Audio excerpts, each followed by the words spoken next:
Shalom saudara-saudaraku yang dikasihi oleh Tuhan.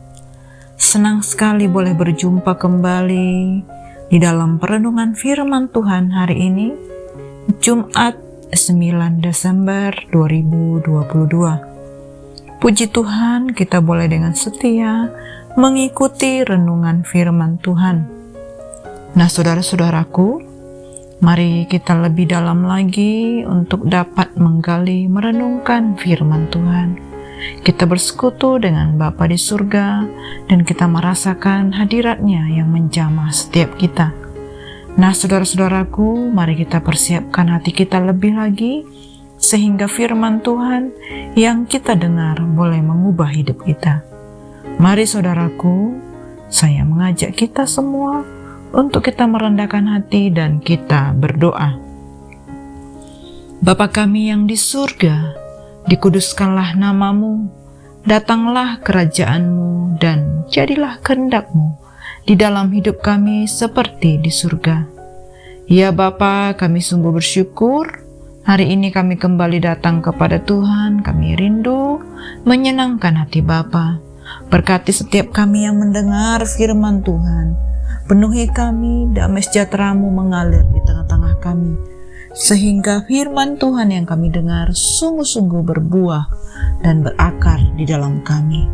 Terima kasih Bapa, kami siapkan hati kami, berbicaralah bagi setiap kami. Kami rindu hati kami taat kepada Tuhan, dan kami sepenuhnya memiliki kekuatan baru untuk dapat melakukan firman-Mu. Hanya di dalam nama Tuhan Yesus kami berdoa. Amin.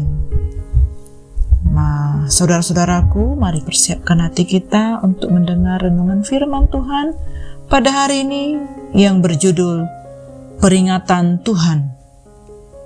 Firman Tuhan ini tertulis di dalam Yesaya 14 ayat 1 sampai dengan 13. Nah, saudara-saudaraku, mari kita persiapkan hati kita membaca firman Tuhan bersama-sama dengan saya. Yesaya 14 ayat 1 sampai 13. Hukuman terhadap bangsa-bangsa. Ucapan ilahi terhadap Babel. Ucapan ilahi terhadap Babel yang dinyatakan kepada Yesaya bin Amos. Naikkanlah panji-panji di atas gunung yang gundul. Berserulah terhadap mereka dengan suara nyaring. Lambaikanlah tangan supaya mereka masuk ke pintu-pintu gerbang para bangsawan. Aku ini telah memerintahkan orang-orang yang kukuduskan, telah memanggil orang-orang perkasaku untuk melaksanakan hukuman murkaku. Orang-orangku yang beria-ria dan bangga. Ada suara keramaian di atas gunung-gunung, seperti suara kumpulan orang yang besar jumlahnya. Suara kegaduhan dari kerajaan-kerajaan, dari bangsa-bangsa yang berkumpul. Tuhan semesta alam sedang memeriksa pasukan perang. Mereka datang dari negeri yang jauh, ya dari ujung langit, yaitu Tuhan serta yang melaksanakan amarahnya untuk merusakkan seluruh bumi. Merataplah sebab hari Tuhan sudah dekat. Datangnya sebagai pemusnahan dari Yang Maha Kuasa. Sebab itu semua tangan akan menjadi lemah, lesu. Setiap hati manusia akan menjadi tawar dan mereka akan terkejut. Sakit mulas dan sakit beranak akan menyerang mereka. Mereka akan menggeliat kesakitan seperti perempuan yang melahirkan. Mereka akan berpandang-pandangan dengan tercengang-cengang. Muka mereka seperti orang demam. Sungguh, hari Tuhan datang dengan kebengisan, dengan gemas dan dengan murka yang menyala-nyala, untuk membuat bumi menjadi sunyi sepi, dan untuk memunahkan daripadanya orang-orang yang berdosa. Sebab bintang-bintang dan gugusan-gugusannya di langit tidak akan memancarkan cahayanya. Matahari akan menjadi gelap pada waktu terbit, dan bulan tidak akan memancarkan sinarnya. Kepada dunia akan kubalaskan kejahatannya, dan kepada orang-orang fasik kesalahan mereka. Kesombongan orang-orang pemberani akan kuhentikan, dan kecongkakan orang-orang yang gagah akan kupatahkan.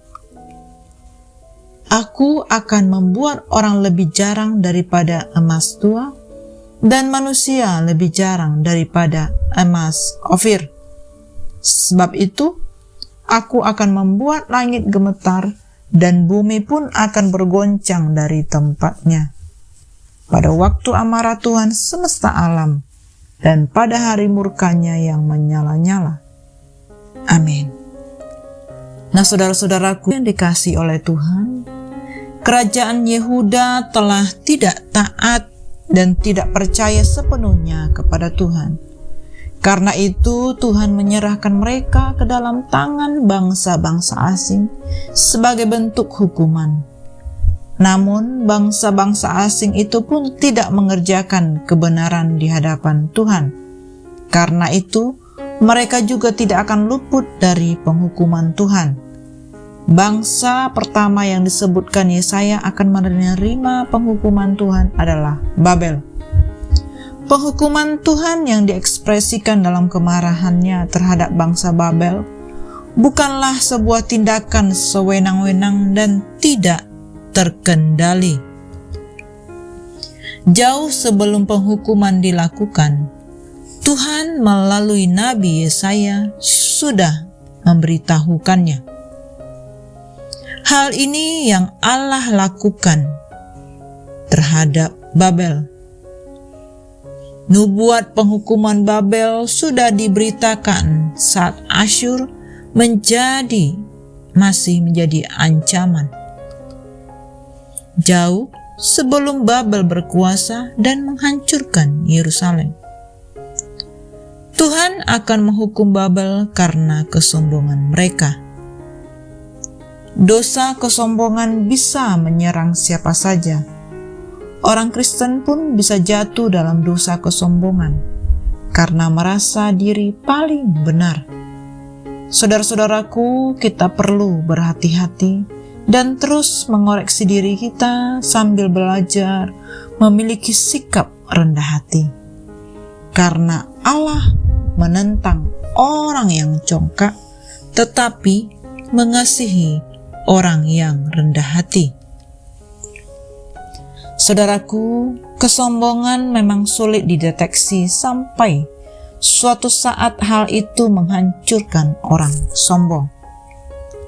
Penghukuman Tuhan kita anggap hanya berlaku pada mereka dan bukan pada kita.